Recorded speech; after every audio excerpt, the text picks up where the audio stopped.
Hello and welcome to another Astro Dog Night Sky Guide video. In this edition of our Night Sky Guide, we will be going over what to look out for during the month of May 25. While our nights are rapidly getting shorter, May is still a great time to enjoy the night sky, and there's quite a few exciting celestial sights to look out for. Now we're in the middle of spring, our nights are much warmer. It's still a good time to see the faint zodiacal light towards the west in the early evening, and the Milky Way core is rising higher and becoming more accessible for the astrophotographer. So there's lots to look forward to throughout May. Just before we begin, we'd like to say the following information for the most part is intended for the average stargazer or landscape astrophotographer that lives in the UK and doesn't own a large telescope. If we do cover anything that requires a telescope to observe, this will be mentioned along with the event/subject in question. The following information given also assumes your viewing location is in the centre of the UK at a latitude of around 55 degrees north.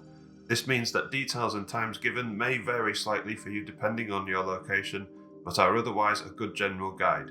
All the times given are now in British summertime, thanks to daylight savings that came into effect at the end of March, and one last thing to note is that the depictions and descriptions of the general monthly night sky views are given for times when the sky is near its darkest, with the specific times stated in text along with the graphical depictions. Okay, so without further ado, let's dive in. Sunrise and sunset times throughout May will be as follows. On the 1st, the sun will rise at 5:34 am and set at 8:39 pm. On the 11th, sunrise will be 5:15 am and sunset will be 8:57 pm. On the 21st, the sun will rise at 4:59 am and set at 9:13 pm. And on the 31st, the sun will rise at 4:48 am and set at 9:27 pm. Moon phases now. The moon reached its new phase on the 27th of April, so we'll start the month of May as a waxing crescent. First quarter will occur on the 4th, full moon on the 12th, last quarter will be on the 20th, and new moon will be on the 27th. As usual, the moon will be paying some close visits to other celestial objects this month, and these meetings will be discussed in more detail in our highlights section. For all the aurora enthusiasts, even though the aurora will be much harder to see with our brightening skies, it's still worth heading out on nights when the space weather stats are looking promising. We're also still close to the peak of solar maximum, and because of this, there is the possibility that throughout 2025, even during the brighter months, we may be treated to more auroral displays. Let's all keep our fingers crossed for more great displays, and if you would like to be kept in the loop with regular updates and alerts for possible aurora displays, please follow our Facebook page. For Milky Way fanatics, May is a very exciting time indeed, as the month of May is when the Milky Way core begins to rise higher in the sky. Early mornings throughout early May are a great time to capture the east-facing Milky Way arch. However, towards the end of the month, the arch will climb much higher in the sky, making it harder to capture pleasing arch images. On the other hand though, the bright glow of the Milky Way core begins to rise higher in the sky and can be captured as the core rises in the southeast during the early morning twilight. Onto general nighttime sights now. Looking towards the north throughout May, the iconic asterism the Plough and the constellation Ursa Major is joined by Draco, with both visible straight above near the zenith in the middle of the night. The constellation of Andromeda reaches its lowest point in its circuit around the celestial pole, with Perseus and Auriga following close behind. Cygnus is now easily visible towards the northeast. Aquila can be seen rising in the east, and the constellations of Gemini and Canis Minor can be seen setting in the west. Looking south, Ophiuchus along with Serpens and Scorpius are rising in the southeast. Libra is climbing higher in the south-southeast. The bright star Arcturus of Bootes along with Virgo can be seen near the meridian towards the south in the middle of the night. Corvus, Crater and Hydra can be spotted above the southwestern horizon, and the zodiacal constellation of Cancer is following all the winter constellations sinking towards the west. General bright planet viewing now. Jupiter and Mars are still visible in early May, but both will become harder to spot towards the end of the month, with Jupiter becoming almost impossible to view near the end of May as it moves closer to the Sun. Throughout May, Venus remains easy to spot above the eastern horizon in the pre-sunrise twilight and will become easier to see as the month progresses. May also sees the return of the amazing ring planet Saturn, which should become visible to the naked eye nearby to Venus around halfway through the month. Throughout the month of May, Jupiter will remain in the constellation of Taurus but will continue to move towards Gemini. Mars can be found in Cancer but will wander into Leo near the end of the month of May, and Mercury, Venus and Saturn can be located within the constellation of Pisces, with Mercury disappearing from view as it heads towards Aries and Taurus following the Sun. Okay, let's begin looking at our highlights for the month of May. This month we have a great selection of astronomical events to look out for, and kicking off the month will be a meeting of the Moon and the twins of Gemini. On the evening of the 2nd of May, the 32% illuminated waxing crescent moon will appear close by to the bright stars Pollux and Castor of Gemini. On the evening of the 3rd, the almost first quarter moon will visit the red planet Mars.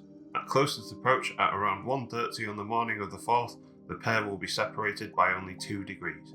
On the night of the 4th, the red planet Mars will move across the centre of the zodiacal constellation Cancer and the beautiful star cluster known as the Beehive Cluster. On the night of the 5th, the moon will pay a close visit to the brightest star of Leo, Regulus. At closest approach, the two will be separated by only 1 degree. The night of the 5th into the morning of the 6th will also host the peak of the Eta Aquarid meteor shower. The shower is active between the 19th of April and the 28th of May, with the time of peak activity around 4 AM on the 6th of May. Under perfect conditions, the Eta Aquarids can produce up to 40 meteors per hour. However, the Eta Aquarid meteor shower is not best placed for those of us in the UK, as the radiant doesn't rise very high before morning twilight kicks in. This, coupled with the 69% illuminated moon, means that the true number of meteors you may be able to see will be much lower than 40. However, it's still worth heading out in the early morning of the 6th between midnight and dawn to see if you can spot a few shooting stars. For more details on the Eta Aquarid meteor shower, please read our comprehensive meteor shower post on our Facebook page. On the night of the 9th, the moon will appear close by to the brightest star of Virgo, Spica. At closest approach, the two will be separated by just over 3 degrees. The night of the 12th will host the full moon of May, which is known to some people as the flower moon. With the moon being close to its furthest point away from Earth, known as apogee, May's full moon will also be what is known as a micromoon and will appear slightly smaller than usual. Don't worry if you don't get to see the moon on the 12th, the moon will still appear full on adjacent nights. In the early morning of the 14th, the rising moon will appear close by to the brightest star in the constellation of Scorpius, the bright red star Antares. The pair will appear separated by only 2 degrees. In the early hours of the 22nd, during the dawn twilight, the moon plus the planets Saturn and Venus will appear to form a line just above the eastern horizon. The following morning, on the 23rd, the moon will move in between Saturn and Venus, and the trio will form a shallow triangle in the morning twilight. The next morning, on the 24th, the moon will move closer to the planet Venus and will appear just left of the morning star, with the pair separated by just over 3 degrees. On the 27th of May, the moon will reach its new phase, leaving the skies free from natural light pollution.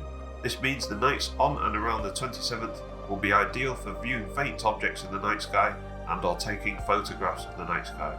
On the evening of the 28th, the thin crescent moon will appear close by to the planet Jupiter. This will be a tricky event to witness, and you will need a clear view of the northwestern horizon just after sunset. On the evening of the 29th, the thin crescent moon will appear close by to the bright stars Pollux and Castor of Gemini.